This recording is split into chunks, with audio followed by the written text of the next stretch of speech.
Hello, friends, and welcome back to another episode of the Health After 30 podcast. Today, I am joined with George Haymaker. George, thank you so much for being here with me today. Hey, it's my pleasure, Alana. Thanks for having me. I'm looking forward to it. I'm also looking forward to this conversation for a few different reasons. But first, let me start with something I read on your website. It's kind of the first thing you see when you hop on your website. And then the second thing I'm excited about is your whole backstory that got you here. And then how you came to all these conclusions.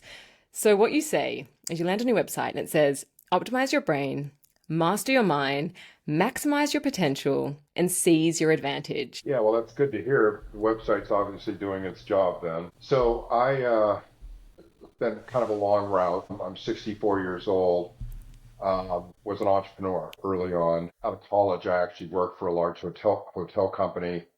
Did that for 8 years and realized that I wanted to focus on my own destiny. I wanted to, create whatever was going to end up being mine. I wanted to create it myself. And so that was, I didn't know what I was going to do. I just knew that I had this need for significance and I wanted to figure out how to create my own destiny. So that's what I did for about 30 years, founding and building different small to medium sized businesses in different industries. Along the way, though, I was struggling with a lot of mental discomfort. I had grown up in an environment that was privileged in many ways financially. My dad was a high achiever, but as a result, we moved around a lot. I probably moved about 35 times in my life. A lot of that was early on. Every year or so, we'd be in a new city, which, had the effect of me having to say goodbye to friends, meet new friends, go into a new environment, find my way. I was also from the generation where we got disciplined a lot. So as I was getting more and more uncomfortable through the instability of having to move a lot, I was acting out, and as a result, I was getting punished. So, I that had some effects on me. I got to college, and I was really uncomfortable in my own skin, experiencing a lot of anxiety, and I chose to medicate those symptoms with drugs and alcohol. I have a lot of addiction in my family. My mom's entire side of the family were addicts in one form or another.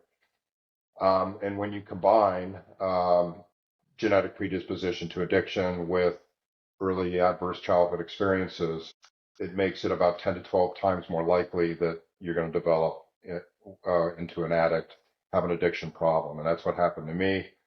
So as I was being an entrepreneur and, highly functioning in these businesses, I was also medicating with drugs and alcohol. And for anyone that knows anyone with addiction, it's a progressive disease.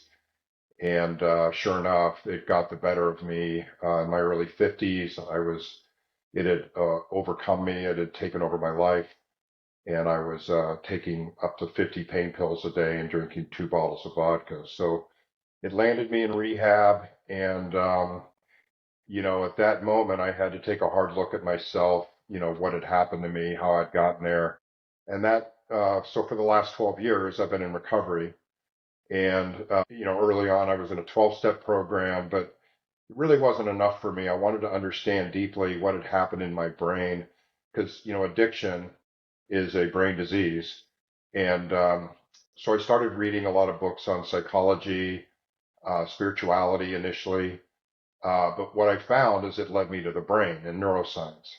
Because again, everything that we are in our lives, everything that we're experiencing mentally, including addiction, all happens in the brain. I've undergone a significant transformation in my own life, really, focusing on a new identity, different way of living, which all involves, rewiring the brain. We can get into that in a minute, what that means. But it was just such an amazing transformational experience for me that I'm at the age now where I want to try to give back and help others and see others kind of rebound from their struggles. And so that's what I do is I help people in their own transformations, people that might be stuck or just want to figure out how to get more out of their brains or become more intimately aware of how they can work with their own brains. Because that's one thing I didn't have any idea. I just thought we got from our minds what we got from our minds and didn't have any input in it. And I was so wrong. And so that's what I try to do is help people understand build a relationship with their brains and understand how to either get more out of it or transform to a different way of being. Yeah. Thank you so much for sharing all of that. You've been through hard times and then really hard times. The first thing that kind of comes to me, I wonder, is does everyone who's looking for the transformation, like you've experienced it because you've been put out of your comfort zone, you've gone through addiction. I'd say many, many of us find change to be difficult. I mean, even just the concept of, you know, can I change? What comes next? What does it look like? How do I get there? And because we don't know what's Mm, involved, um, it feels really hard. yeah. And that is the brain speaking to us. That heart, that it being hard is the brain telling us it's unclear and unsure of where it is you're trying to take it. The brain's number one job is to manage resources within us to ensure our safety and survival. And so it's not worried about you finding or being able to afford a bigger house or buy a nicer car. It's worried about analyzing your environment, looking for threats, managing your resources to keep you safe and survive so that you can have babies and continue with the species. That's really it. It's been hardwired in us forever.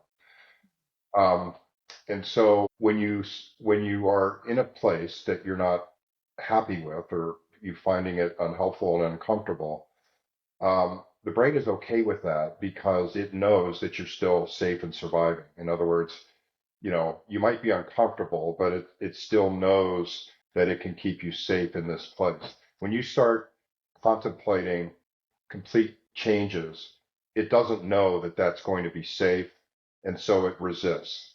And also when you talk about significant change, that requires resources, mental resources, focus, attention, um, glucose, calories.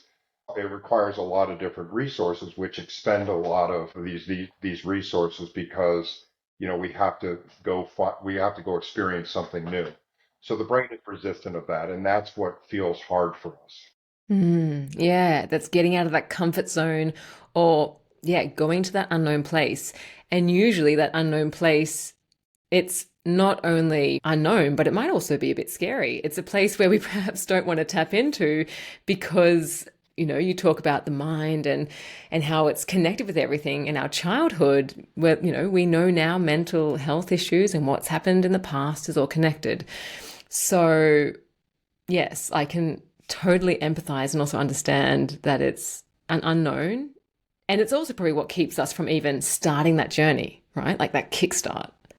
Yeah. So this concept of things starting in childhood is really important because really what the mind is a bunch of patterns. It's a map. We have 85 billion neurons in our brain, and they all wire themselves together, make connections called neural pathways. And if you just think of like a map of Europe or a map of the United States with all the roads and they're just all going in different directions, that's what our brains look like. And these neurons are all connected to one another. The thing is everybody's brain maps look different because they're made up of all of our own individual experiences.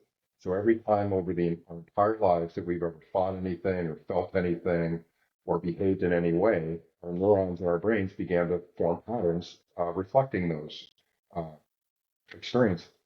And so from an early childhood, we come into the world with some basic wiring, but then the wiring begins to shift and change based on the experiences that we're exposed to. And because everybody has different experiences, their maps end up being different.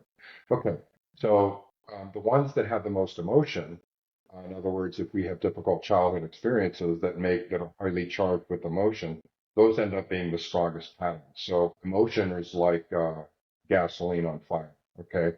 And so if we uh, reenact certain patterns, like let's say we're stuck in an unhelpful pattern because of something that happened to us when we were young, and we continue to engage in that, let's say it's like a threat to us. In my case, I was punished a lot. So I was always quick to anger, I was always defensive and hypersensitive that everything was a threat. And so I carried that pattern with me because it was highly charged with emotion throughout my childhood. And every time I engaged in it, it got stronger and stronger. And so Mm. it's very similar to going to the gym. And when you work out muscles, they get bigger and stronger. When you reenact these patterns over and over again through repetition, they get stronger and stronger. Mm. And so if you just think about, okay, if you're carrying these patterns with you into adulthood and you continue to engage in them, they get like really thick roots of a tree. Okay. Hmm. And so the brain is okay with that because it still knows that you're alive and safe, relatively speaking. And so it wants to keep you in these patterns because it knows that it's doing its job. Okay. And It knows what to expect. it doesn't know anything different. And so that's why change is hard. Because really what you need to do to change is if you think about yourself as an old oak tree with these thick roots, and now you're going to envision something brand new for yourself. It's like going over to another part of your property and planting a brand new little sapling tree that you're going to have to nurture and fertilize and water while you're no longer being this old oak tree. And so really that's what transformation is. It's envisioning a brand new self for yourself that has different thoughts and feelings and actions and behaviors and shifting over to that person and practicing being that person. And while you're doing that, the old person is no longer engaging in the old patterns, and that old oak tree is now getting weaker because we're no longer watering and fertilizing it. We're moving over to somebody else. So that's really that's like another reason why change is hard is because we're stuck in these patterns. They're very strong and charged by emotion and it's difficult to know, okay, well, how do I move out of that person? Well, when you say patterns and charged emotion, what I think of are triggers, like things that just trigger you. And I feel like most of us, if we're not mindful of it, we're triggered all the time. Whether it's, I've got two children, for example, so trying to get out to get to school in the morning, someone doesn't want to put their shoes on, oh, like we're in a hurry, and then you're not even aware of it, and then all of a sudden, come on, like, I get a bit frustrated and let's get out, and it gets really stressful. So, and that's just one example of like a 15-minute window of my day. So these patterns are thickened over time, and I'm assuming with every single trigger they're probably thicker, getting thicker and thicker and thicker. Yeah, the trigger is something that releases the pattern. It starts the pattern.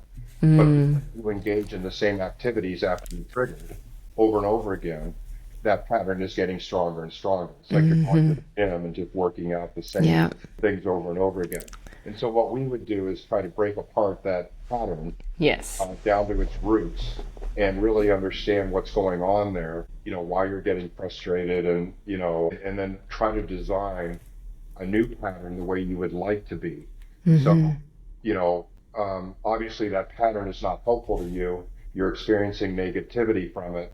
We would understand why, and then we would try to loosen your grip on that pattern. Like, how can we, what's going on there, and how can we weaken your attachment to that pattern, like your response to it? And Yes, then please. we would try to design a new pattern that is reflective of how you'd really like it to go, how you would like to think, feel, and behave in those moments.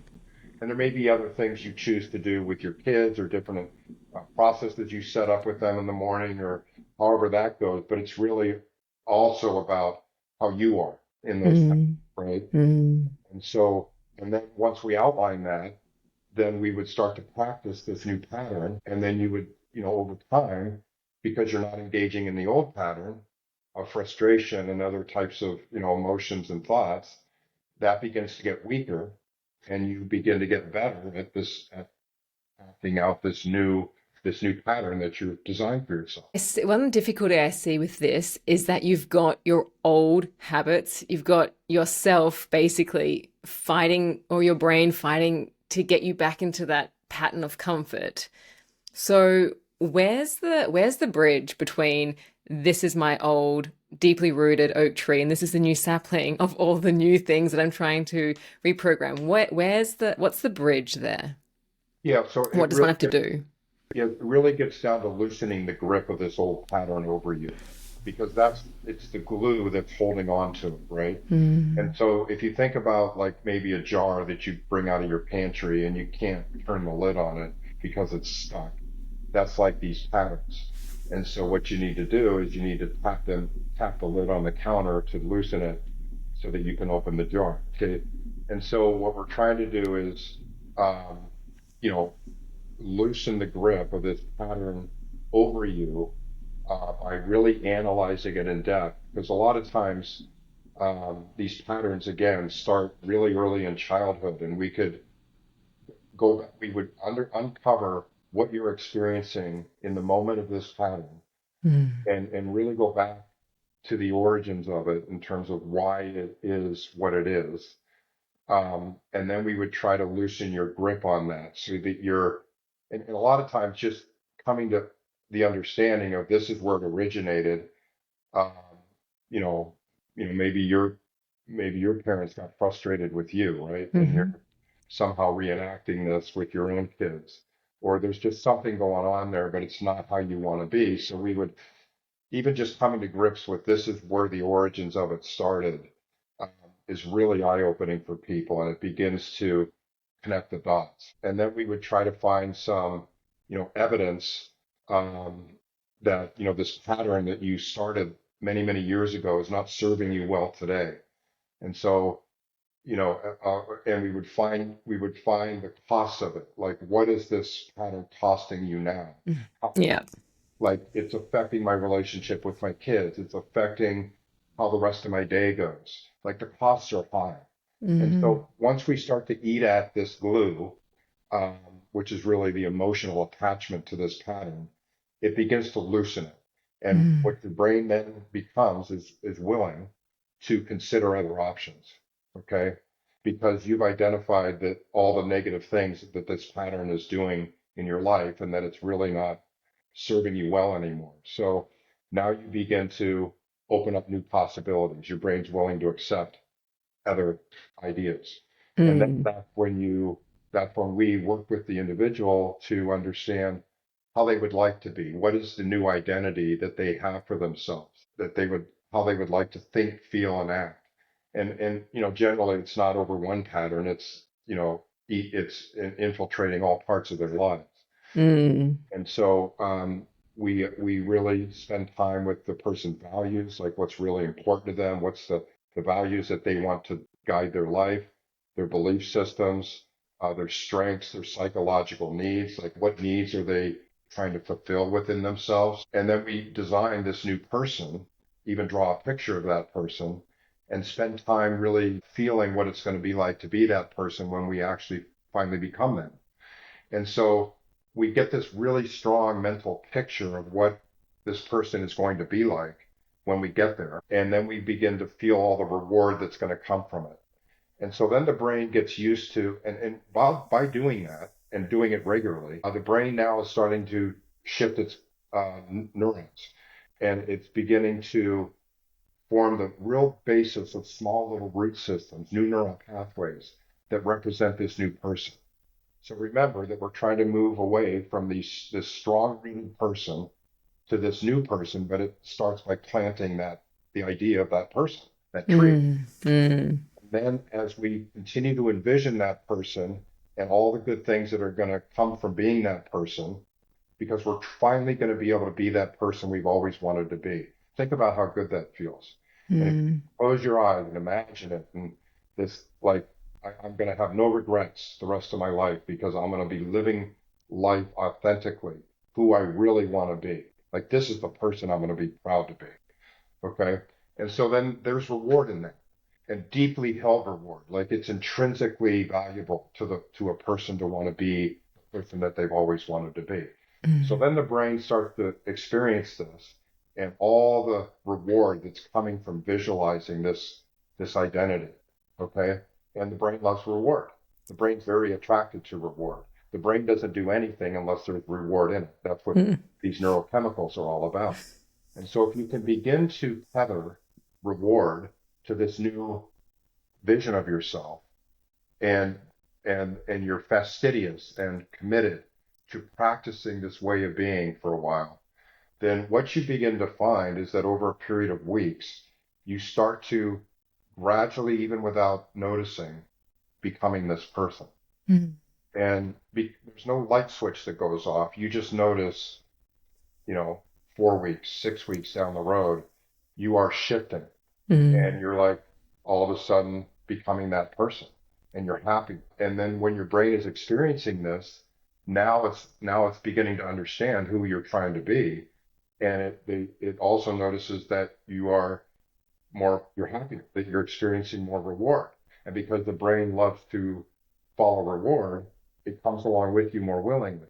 So what Mm. started off as difficult in the beginning, because the brain had no idea what you're trying to envision, doesn't know if it's safe, doesn't know if there's reward in it. Now you're convincing it. So Mm. it's being committed and acting out these processes. People sometimes start change, but they give up on it a few days in or a week in because they haven't experienced any reward from it, or they don't even know what the process is and how long they need to stick with it in order for it to take hold. Yes, that's a really good point. You've said a word a few times now, and that word is practice. And I think that's perhaps what the key aspect of it is it's this practicing. I mean, you talk a lot about envisioning the self that you want to become. But in that daily practice, is that a meditation practice or is that a physical practice or is that like how does that or how do you get those juicy rewards from a practice for your mind to shift? Yeah, it's all day long, it's all day, every day. So Okay. in other words, you envision this person, what every aspect of what they're going to be like, and then you diagram your life that way. So from the moment that you wake up to the moment that you fall asleep, you could be rediagramming everything. You could be rediagramming how you plan your day. You could be rediagramming when you go to sleep and wake up. You could rediagram, the half an hour before you go to sleep. You could rediagram all your diet, the things you eat in order to support this transformation. You could rediagram your exercise program.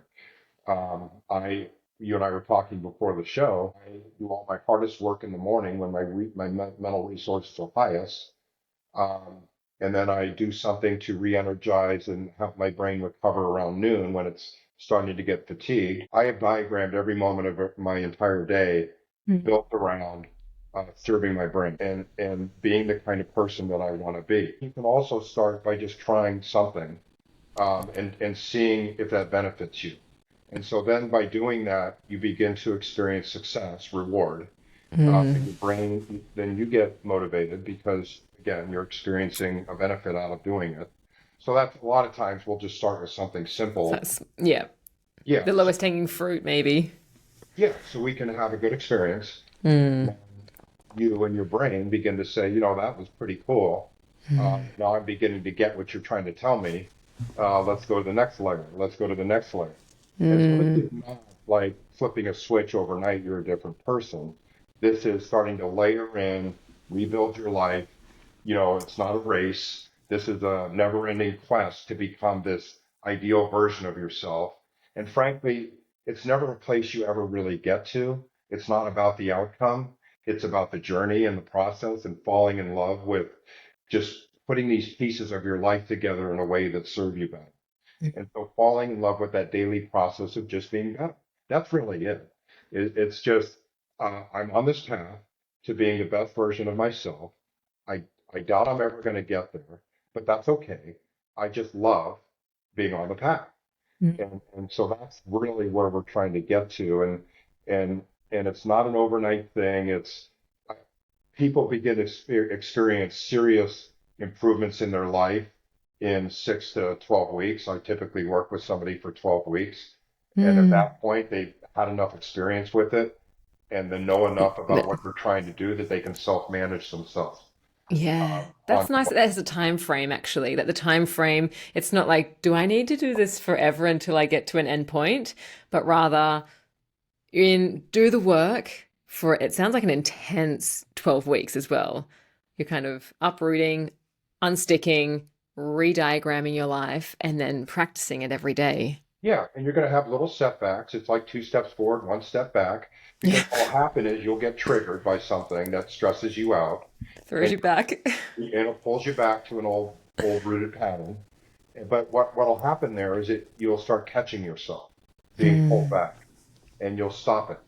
And so mm, instead of watering and fertilizing, going all the way through the pattern with all the emotions and all the thoughts and all the actions that you used to, you'll catch yourself and you'll mm, say, nope, I'm not going to do that because I don't want to re-strengthen that old pattern.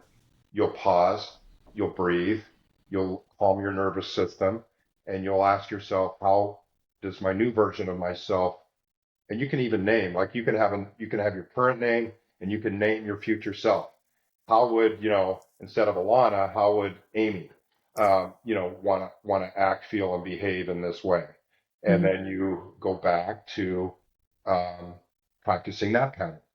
That's mm, really what it is, and it kind of gets to be fun, um, if you really look at it that way, mm. because this is a journey, right? And it's meant to be fun, and you're meant to find reward out of it. Otherwise, why do it? And so this is all about making our lives better, not more complicated or difficult. Yeah. You said something before about finding authenticity, and I find this word to be a bit buzzy these days, being authentic. But it really sat with me. You know, loving what you do. I find if we can go a little bit esoteric for a second, that authenticity is kind of connecting with I don't know, maybe traditionally what people would call God, or connecting with like a higher sense of self, sense of purpose, maybe. So it's finding not the version of yourself that's just rolling off the back of different and old patterns, but rather connecting with something that you feel, yeah, perhaps in love with yourself and in love with what you do and how you do it and the way that you do it. Yeah, the key is to try to get full alignment in everything all the ways that you're feeling, acting, and behaving have to be in alignment with this person that you want to be and Mm, fulfilling your needs. Because all of this is uh, designed to meet our own psychological needs. So things like significance and connectedness or togetherness with other people, equality, stability. Um, there's 6 or 8 core psychological needs that all of us are trying to meet. And um, when we're not in alignment with meeting those needs is when we become uncomfortable and you know not comfortable with who we are because we're not serving our basic psychological needs. And so really I think being authentic is creating a version of yourself with patterns in it that help serve our own psychological needs in a way that's authentic. We're not worried about what others expect of us, because if that's not fulfilling our psychological needs and we're acting out patterns because of what other people expect or what we think that they want, that's not authentic. So it's all about serving this version of ourselves that is truly who we are and building our life around serving that identity. mm. Which for me, when I think about that, because it's something that I'm actually practicing, similar to what you're talking about, but another route that I've kind of found myself on. And it's something that I do try to do. But then and I mean, I guess maybe I haven't done it for long enough. Perhaps that's it. Um, but then I get confused with what is the version of, between, let's say, myself and Amy, or myself and my past self, even the version I am becoming, which I would probably call Alana, or my past self, this old person who I get confused. Is that where am I? Like that alignment, it gets a bit foggy sometimes. So when you're on this journey of the whole transition, because it is a lifelong thing and you are going to come back. And as you said, it's, acknowledging it, seeing that it's happening. Are there typical, I guess, red flag signs that one needs to look out for when they are, this moving forward process as they come back and then to go forward again? Yeah, I think it's a matter of your own gauging your own mental health. How are you feeling with the activities and experiences that are going on in your mind? Do they feel like they're in alignment or do you feel discomfort by from that? Are you misaligned in some way? And so Mm. it's really important to, I think, understand being self-aware, understand how we're doing um, at all times, a lot of self-reflection. And that's where, I think having this relationship with your brain really helps because the brain is giving you signals all the time as to how it's doing. When it's tired and fatigued, it's telling you that it needs to recover and reset. Um, but do we know that? And do we take action upon it to help it? Or do we just push through? Um, and so there's this relationship that I try to help people build with their brains and their minds to really help each other, respect each other, meet each other's needs. The brain is there to be your partner, but it does have needs like, every other part of your body. And I think that we just think that the mind is there to, serve us, uh, irrespective of what it needs, that it doesn't have any needs. And it does. It's a tank of mental resource, but you know, that tank is finite. Those resources are finite, and how well are we, filling that tank with mental resources, and how well are we spending those resources? And there's all kinds of things we can do to understand how to maximize our mental resources as we start every day, and then to spend those resources efficiently throughout the day. So, just as an example of that, our brains are geared for about 90-minute highly attentive, highly focused thought. And at the end of 90 minutes, and that can vary by person, but I'm just giving you, rough average. The end of 90 minutes are um, the efficiency of our thought begins to decline rapidly, the quality of the thought. And we start to get fatigued. And so if we're partnering with our brains, then we know that we should build in about 3 to 4 minute respites at the end of every 90-minute period where we get up, go out and get some sunshine, walk around, turn our brain off, breathe, meditate, something, you do some push-ups, send some blood and oxygen to our brain to help the neurotransmitters reset, and then we can go right back at it, okay, because Mm. it's given the brain what it needs. So that's just one tiny example of an all day long approach that if you understood how your brain worked and how to get the most out of it and how to help it spend its resources wisely, just think about how much more you get out of your day. Yeah. And so that's really, um, what I think a lot of this is about is just a whole different perspective on our brains, looking at it as our friend and partner, Yeah. not as something we're battling against. And Mm. when it gives you discomfort, when it gives you signals that that are unpleasant, it's talking to you. Yeah. And No, I love that. I it's, really, really love that. It's about working with your body, rather than like abusing your body or just being like, come on, body, like keep up. Today we've got an appointment, get up, have a coffee, take some painkillers, and get on with life. It's this reconnection with or listening to your body. It's beautiful. yeah. So, if you were, going on a hike with your family and, one of the family members needed to stop and rest, you would stop and rest. During the day, your brain needs to stop and rest to reset. So are you going to allow it? Or are you just going to say, tough luck, push through it? Mm. And that is a very short-sighted approach to, um, because we all want the best brain performance we can get. And by telling the brain to push through things when it needs a rest or needs sustenance or needs exercise or needs meditation, whatever it needs, um, we're not serving it well, and therefore we're not serving ourselves well.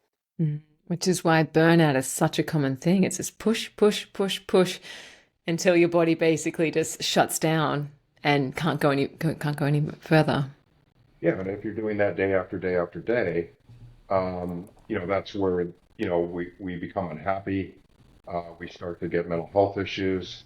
There's anxiety, there's depression, all because we're not listening to our brains and partnering with it and giving it what it needs. This is, I really, I love this whole conversation, the whole approach, just because mental health, stress, burnout, anxiety, huge topics today. And it's not made any better by having these wonderful screens that is just constantly in our faces and work that's pushing us and then life and everything that's on top as well. So Yeah. I, Well, let me just ask you so here's another example of stress, okay?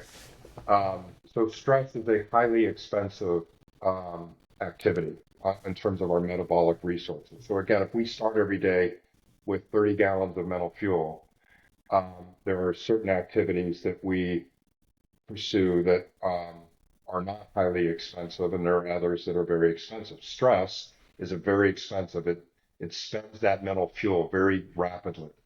And so, would we look at stressful situations differently if we knew that it was eating up our mental resources twice as fast as not having stress? mm, So it's a whole different way to look at stress if we just began to experience it and said, no, I don't want to go through this because it's going to chew up my mental resources quicker than it otherwise would, and it's going to screw up the rest of my day. So mm. now we manage with our brains our days based on how well we were spending our mental resources, we would avoid stress or anything else that feels metabolically expensive. And whenever something's uncomfortable, that's metabolically expensive. We would manage our days completely different.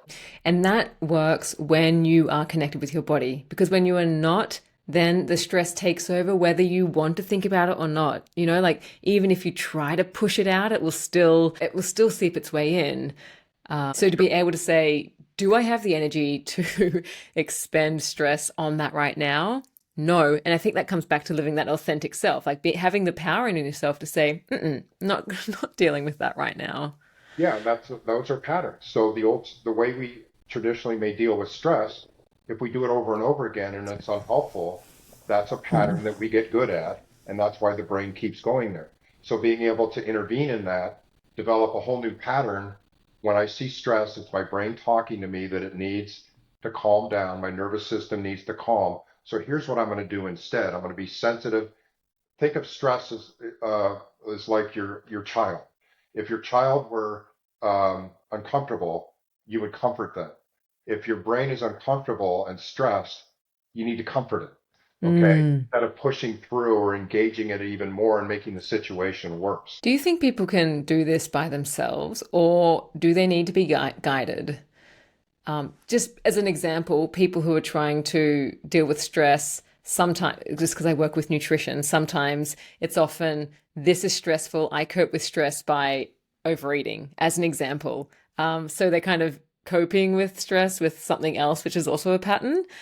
So, and then how do you get yourself out of that pattern of patterns of, I can imagine it's like a web of different patterns that are coinciding. Yeah, well, so in that case, I would assume maybe the person overeating and dealing with stress that way is not in alignment with who that person really wants to be. So we again diagram this new version of ourselves that doesn't handle stress that way and that Mm, doesn't want to overeat because that's not who they want to be. It doesn't meet their needs, it's not what their values are.